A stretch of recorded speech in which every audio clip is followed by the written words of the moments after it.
KFC. I was born on September 9, 1890 in Henryville, Indiana as the eldest son to my parents, Wilbur David and Margaret Ann Sanders. My mother was of Irish and Dutch descent. She was quite a stern and religious woman. She used to take us to Advent Christian Church very regularly, and as for my father, he was a very kind-hearted man and a very dedicated farmer. One day while at the farm, my father fell and injured his leg, keeping him from ever going back to farming. So, he decided to become a butcher. Unfortunately, he soon fell ill and we lost him in 1895. For the family to survive, my mother had to work at a tomato cannery, while I took on the responsibility to look after my siblings. My mother was away for days at a stretch, so by the age of 7, I had gotten quite familiar with cooking veggies and making bread, but still had to improve on cooking meats. Over the next few years, I decided to start lending a hand at farming. By 1902, my mother told us that she was going to get remarried and moved all of us to Greenwood, which left me quite upset and confused.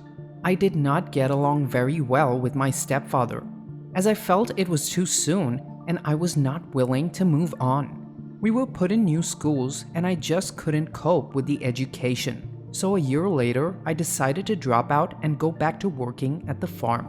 This obviously didn't sit very well with my stepfather.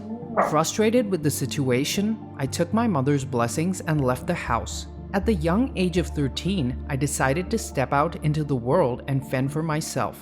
I was willing to take up any work that came my way, starting off with farming and painting horse carriages.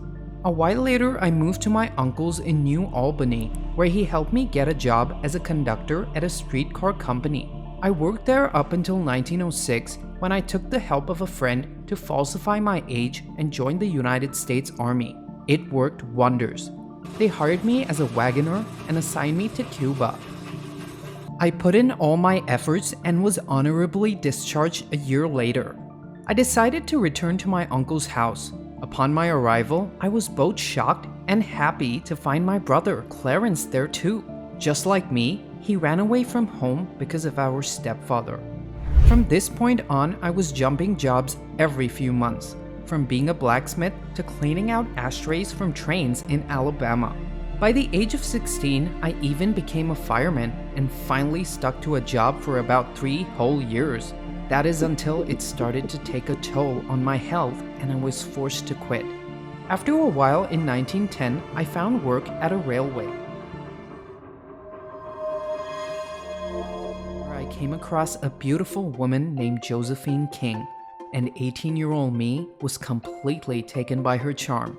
So beautiful, very, very beautiful. We started hanging out more often, and before you know it, I got married to her that same year.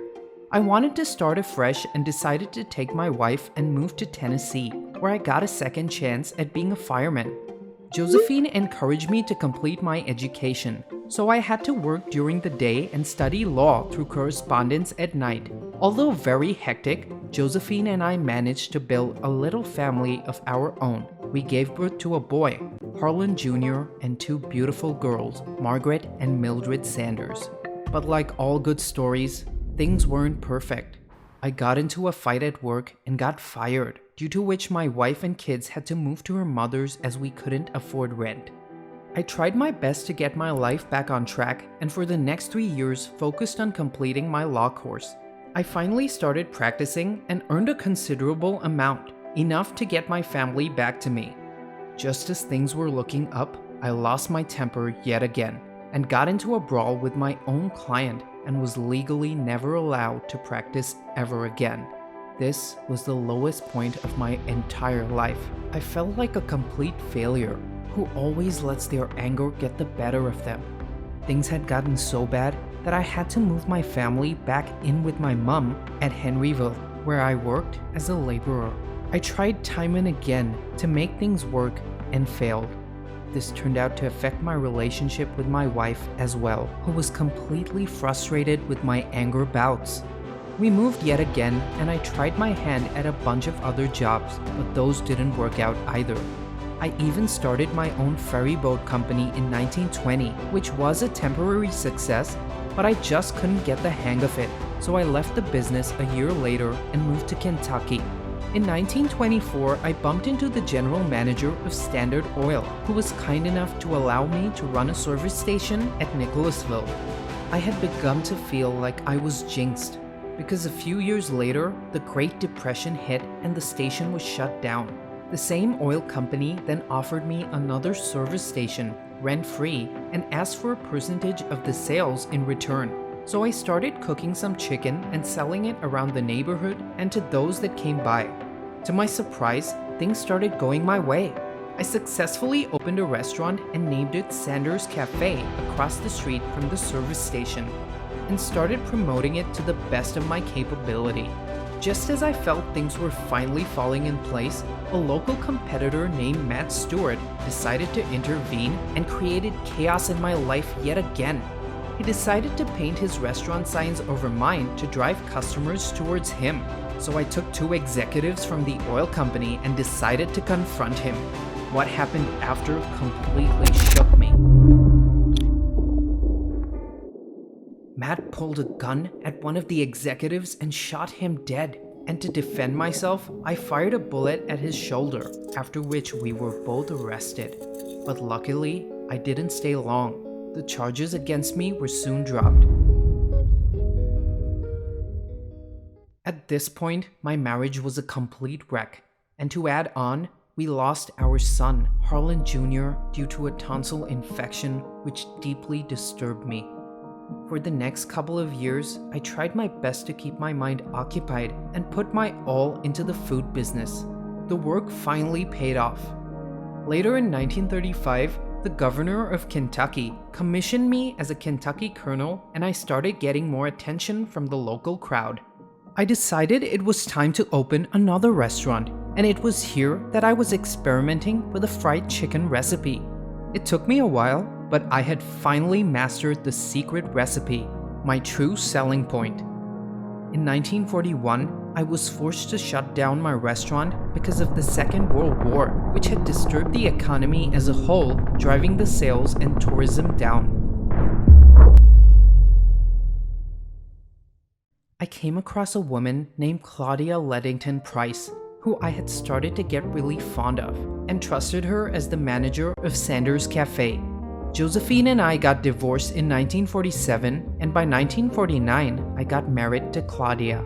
I truly believed my fried chicken recipe was finger-licking good, and I wanted to make a franchise out of it. So I started traveling across the country to meet restaurant owners, who rather than showing some interest in my chicken, laughed at my attire. I always wore a white shirt with a white coat and black bow tie along with white pants. I wonder why people found it funny. A friend of mine named Pete Harmon finally agreed on selling my chicken at his restaurant. It was called Dewdrop Inn, and this immediately increased sales by 75%. Customers were lining up around the corner. Pete had hired a painter named Don Anderson. This is the man who came up with the name Kentucky Fried Chicken. Pete also started serving my chicken in buckets, and it kind of started becoming a trend. In no time, I had restaurant owners coming up to me asking whether they could franchise my chicken. The guy crazy. I told him, take my money. I decided to sell Sanders Cafe, and my wife and I decided to go across the country franchising our chicken. It obviously was not an easy task, and there were nights where we were sleeping in the car. But eventually, all the effort paid off. And by 1964, we had over 600 KFCs in the United States. I lost my father at an early age. I left my house at the age of 13. I hopped multiple jobs, got arrested, and lost my child. I had a failed marriage, and I was laughed out of countless doors. I had many reasons to quit, but I just kept pushing forward. My name is Colonel Harland David Sanders, and I am the man you see on your KFC buckets. If you guys liked that video, please hit the like button. It does wonders for the YouTube algorithm. Just the research and the editing alone of these type of videos takes us close to 18 hours. so we would really appreciate it if you could check out our Patreon. For just $1 a month, you can support our work. We produce over like 12 videos per month, so that's literally 8 cents per video. Thanks so much, guys. Peace out.